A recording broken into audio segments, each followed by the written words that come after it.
Welcome to the Deep Dive. We're the show that tries to cut through all the noise and find those surprising insights hidden in plain sight. That's the plan. And today, we are really diving deep into the world of healthcare, looking specifically at a huge player, Humana. Yeah, a giant in the field. So the question is, how is a company like Humana really doing, beneath the surface? What are the challenges, the strategies that maybe aren't so obvious? It's a great question. And that's our mission today, really.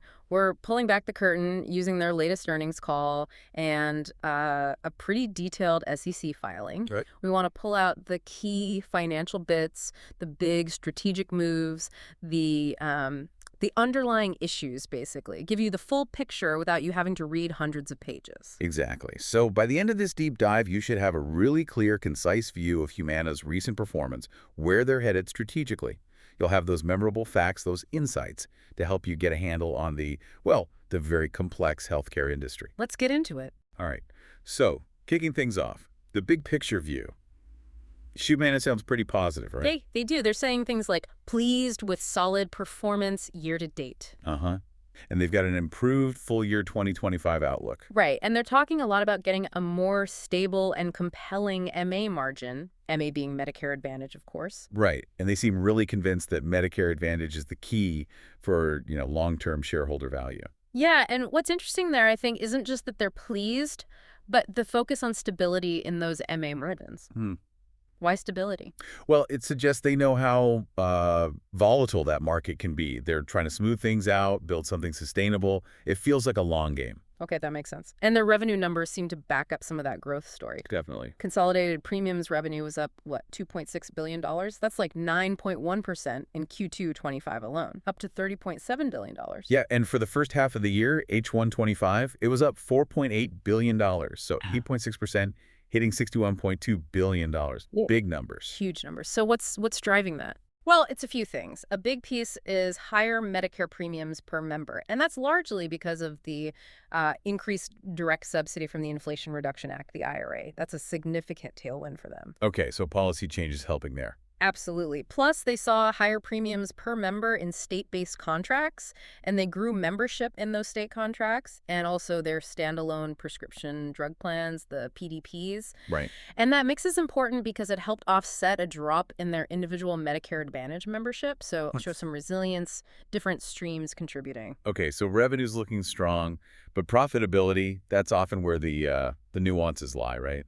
How much actually gets to the bottom line. Exactly. Their net income in Q2 2025 was $545 million. That's 4.51 cents per share, diluted, but that's down from $679 million in Q2 of 24. Right. But then you look at the first half, H1 25, it was $1.8 billion, which is actually up from $1.4 billion in H1 24. So a bit of a mixed picture there. Why the difference? Yeah, the comparisons are tricky because they were heavily impacted by some, let's call them non-operational items, accounting things, mostly. Like what? Things like put-call valuation adjustments. These are tied to investments they have where they don't own the whole thing, like minority interests. Think CenterWell partnerships, potentially buying those out later. Plus, there were impairment charges, writing down the value of certain assets and some costs related to value creation initiatives, basically restructuring or efficiency programs. Got it. So noise in the numbers. A fair bit of noise, yeah. Like $32 million in impairment charges just for certain intangible assets in Q2 in the first half. It makes a straight year-over-year comparison of just the operations a bit difficult. Okay. So even with those adjustments, what about their core insurance metrics, like the consolidated benefit ratio? That's basically how much they pay out in benefits versus the premiums they take in. Right. That went up 70 basis points in Q2 25, hitting 89.7%. So paying at a slightly higher percentage. Why? Mostly reflects a shift in line of business mix. Remember, growth in state-based contracts and PDPs. Yeah. Those generally run higher benefit ratios than individual MA, where they saw that membership reduction. Plus, they mentioned making incremental investments to improve member and patient outcomes. Okay, investing in care. Yeah. But it was partly offset by some pricing moves in individual MA and also changes in Part D seasonality, again, linked to the IRA. And operating costs. Also up slightly. The operating cost ratio increased 20 basis points in both Q2 and the first half. Again, business mix is a factor. Centerwell, their care delivery segment, just operates at a much higher cost ratio. Right. And losing those individual MA members also has an impact on operating leverage, though they did offset some of that with cost savings and, again, that IRA revenue boost. So the numbers show resilience, like you said, but they also hint at some pretty bold moves happening strategically behind the scenes. Oh, yeah. Let's pull back that curtain, starting with Medicare Advantage. We heard a competitor noted a meaningful pullback in the individual PPO market. Right. But Humana seems confident. They're saying good benefit packages and product lead to good, profitable, attractive membership. Sounds almost counterintuitive if others are pulling back. It is counterintuitive, and it's where things get really interesting. Humana made some incredibly bold moves. Yeah. They explicitly said they were the only plans to reduce benefits in any way in 24. The only ones. Apparently. And then they reduced more benefits and more significant than just about all of our competitors in 25. Wow, okay. So they leaned into benefit reductions. Heavily. They had the specific strategy plan of benefit county exits. It affected about 550,000 members for 2025. Huge number. 500,000 people, that's massive. It is. But here's the twist. They managed to recapture 40% of those members in other MA offerings. Their goal was 50%, so they're getting close. So people left those specific plans but came back to Humana in a different plan. Exactly. And Humana's confident these members are coming into plans that are priced correctly. It's a calculated gamble that members ultimately value Humana's stability, their service, their network, even with slightly less generous benefits compared to maybe some competitors or their old plan. That's a huge bet on their brand and operational quality. But cutting benefits for 500,000 people, that must create some friction, right? Some unhappy members. Absolutely. They acknowledged potential abrasion with members. They're trying to manage that with, offsetting operating actions, clear communication, being responsive, and they're watching their Net Promoter Score, their NPS, very closely. That's the customer loyalty score. Right. You have to remember the human impact here. Changes to healthcare benefits are a big deal for people. It's a tightrope walk. So how are they managing it? What are they seeing? Well, interestingly, they noted that some members who left and then came back were apparently surprised by what they were getting from competitors. Maybe the benefit package wasn't quite as advertised, or the customer service wasn't there. So Humana's known quantity, even with reduced benefits, might look better in comparison sometimes. That seems to be part of their calculation. But the cuts definitely had an impact on overall numbers. Individual MA membership dropped 388,300 members. That's 6.9% year over year to June 2025. Okay. And significantly, their DSNP membership, those are the dual eligibles, Medicare and Medicaid, that dropped 166,800 or 17.5%. That's a valuable segment, so that's notable. And looking ahead, more cuts. For 2026, they're saying benefits are largely stable, but interestingly, they still expect to have a gap to the next richest benefit in the market, even if competitors also make cuts. So they're positioning themselves maybe not as the cheapest, not as the richest, but as stable and reliable. Fascinating strategy. Okay, let's shift gears from MA to Medicaid. Here, it sounds like a different story, more about expansion. Yeah, definitely strategic expansion. They launched their Virginia contract, which brings them up to 10 states actively. Yeah. And they've got 3 more awarded and waiting to start, including a new one in Illinois. So growing their footprint. How are they positioning themselves differently in Medicaid? Their focus is heavily skewed towards the LTSS, the long-term support services population. Okay, why is that significant? Because that group is generally less impacted by the bill, meaning the Inflation Reduction Act's pharmacy changes. So the financial impact on Humana's Medicaid book is expected to be more muted than for plans maybe focused on different Medicaid populations. Interesting name. And they point to 3 significant differences in their Medicaid business. One is that LTSS product focus. 2 is working effectively with states on rates. They mentioned navigating Florida rate setting where others had issues, partly by avoiding certain higher-risk populations. Right.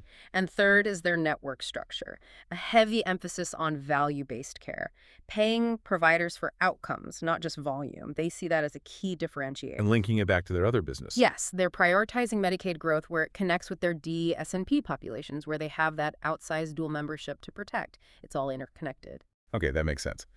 Now let's talk about Centerwell. This seems like a real engine for them right now. It really does. They sound quite excited talking about exciting progress. What's driving it? 2 main things they highlighted: higher direct-to-consumer volume and favorability in specialty pharmacy. So more specialty drug prescriptions, and a better mix of those drugs financially. And the growth numbers look pretty stellar. They really are. CenterWell's total external revenue, so not counting internal Humana business, was up almost 35% in Q2 year over year. Wow. Pharmacy solutions revenue up over 40%, and primary care revenue jumped nearly 60%. 60%. How are they growing the primary care side so fast?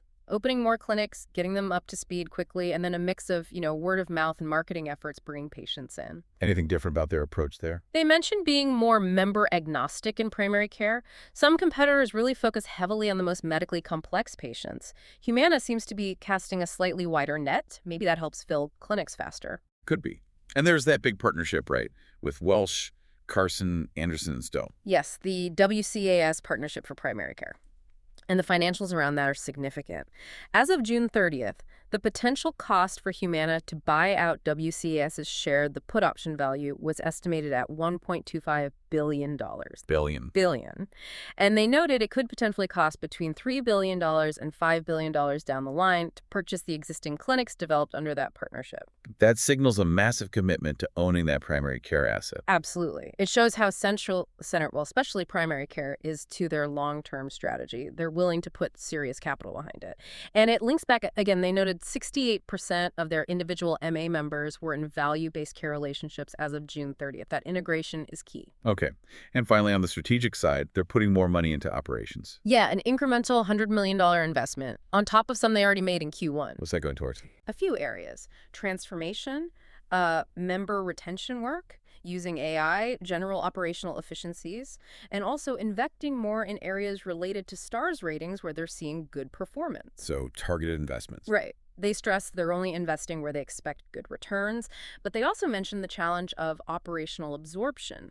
You mean? Basically, how much change can the organization actually handle or digest at one time? They can't just pull all of next year's projects forward, even if they wanted to. It suggests a practical limit to how fast they can push transformation. A realistic constraint. Yeah. Okay, let's pivot now to some of the headwinds, the complexities they're dealing with. Starting with that stars litigation, what's the latest? So the court initially dismissed their case. Why? On administrative grounds. Basically, Humana hadn't gone through an optional internal appeals process with CMS, the Centers for Medicare and Medicaid Services, before suing. A procedural issue. Okay, so a setback. Temporary, it seems. They said the appeals process with CMS is now over, and critically, they have refiled our stars case in the same court. Ah, so back on track legally speaking. Looks like it. They're continuing to press ahead with urgency, particularly for the ratings affecting 2027 and 2028 payments. They do say they're seeing improvement in the underlying metric performance that feeds into stars. No. But the final rating also depends on how much has the industry improved along with us. It's a relative measure. Their specific lawsuit aims to set aside and vacate Humana's 2025 star ratings and force CMS to recalculate them. Big stakes, as stars ratings directly impact revenue. Okay. Moving on, Part D drug plan changes and inpatient hospital use. Anything surprising there? Not really, according to them. Part D member mix and prescription trends are tracking in line with their expectations. No big behavioral shifts yet. Despite the IRA changes. Yeah, and those IRA changes for Part D are significant, kicking in January 1st, 2025. Remember, eliminating the coverage gap, the donut hole. Yeah. And capping annual out-of-pocket costs for beneficiaries at $2,000. Plus, a new manufacturer discount program replaces the old one. The big effect is it smooths out costs, making them more level throughout the year for both members and the plan. And hospital use in Medicare Advantage. They reported inpatient trends as in line to on the better end of our expectations. No worrying acceleration. There was a little bump earlier, maybe flu-related, but it was expected. Okay. Now for a really thorny one, the RADV audits. Yeah. Risk adjustment data validation. Yeah, this is a big, complex, and potentially very expensive issue for Humana and other MA plans. Historically, Humana supported audits but argued for something called the fee-for-service adjuster. Explain that. Right. The FFS adjuster was meant to account for the fact that documentation in traditional Medicare, the fee-for-service side, isn't always perfect. So Humana argued MA plans shouldn't be held to a higher documentation standard in audits without an adjustment. It's about comparing apples to apples, essentially. Makes sense, but CMS changed the rules. They did. In January 2023, the final RADV rule got rid of the FFS adjuster, and it allowed CMS to extrapolate audit findings, meaning if they find errors in a sample of records, they can apply that error rate to the whole contract going back to payment year 2082. And Humana's not happy about that. Not at all. They believe the rule fails to address adequately the statutory requirement of actuarial equivalence that MA plans should be paid based on what traditional Medicare would have spent. They also argue it violates the Administrative Procedure Act, the APA, basically saying CMS didn't follow proper rulemaking procedures. So they're fighting it legally. Yes. And meanwhile, the auditing itself is ramping up. CMS announced in May 2025 they'll audit all eligible MA contracts for each payment year going forward. And they want to speed up finishing the audits for payment years 2018 through 2024, getting them done by early 2026. So more audits done faster using rules Humana disputes. Exactly. And the potential financial impact is huge. Humana explicitly states these changes could each have a material adverse effect on our results of operations, financial position, or cash flows. Billions could potentially be at stake across the industry. Wow. Okay. And are there other legal battles besides STARS and RADV? Yes, quite a few simmering. There are ongoing information requests from the Department of Justice, the DOJ, about their Medicare Part C risk adjustment practices generally. Okay. Then there's a putative stockholder class action lawsuit, plus related derivative actions. These allege Humana made false or misleading statements about its financial performance and those star ratings we discussed. So investors suing. Right. And also a DOJ complaint and partial intervention in a whistleblower, or QUITAM, lawsuit. This one alleges civil violations related to payments Humana made to some call center broker partners' non-commission payments, and also looks at marketing practices for MA plans. Marketing practices, too. That sounds potentially damaging reputationally. It could be. Humana says, as you'd expect, that they will vigorously defend against allegations. But they also acknowledge the outcome of all this litigation and investigation cannot be accurately predicted, and the impact could be substantial. Okay. So a lot of legal and regulatory pressure. Definitely a major factor for them right now. All right, so let's try to wrap this up. We've covered a huge amount of ground today on Humana. We really have. We saw their solid financial performance overall, good revenue growth, even if the net income picture had some, accounting complexities. Right. And then those really bold strategic moves, especially in Medicare Advantage cutting benefits, exiting counties, but managing to recapture a good chunk of members, a high-stakes gamble. Yeah. Alongside that targeted Medicaid expansion, focusing on that LTSS niche and value-based care. Very different approach there. And don't forget CenterWell's strong performance. That pharmacy and primary care growth is impressive and clearly a huge focus for their future investment. Absolutely. But then, balancing all that is the significant cloud of legal and regulatory challenges. The STARS fight, the massive RADV audit issue, those Part D changes coming from the IRA, plus DOJ investigations and shareholder lawsuits. It paints a picture of a company making aggressive moves in a really complex and increasingly scrutinized environment. It certainly does. So maybe a final thought for you, the listener, to chew on as we finish up. Go for it. Consider this. In this era, where healthcare companies face more scrutiny, more regulation, how might these kinds of aggressive strategies, cutting benefits, suing your regulator, how might that shape Humana's long-term relationship? Not just with its members, but also with the government bodies that oversee it. It's a fascinating dynamic in this constantly shifting healthcare landscape. Definitely something to think about. How far can you push? Exactly. A lot to watch going forward.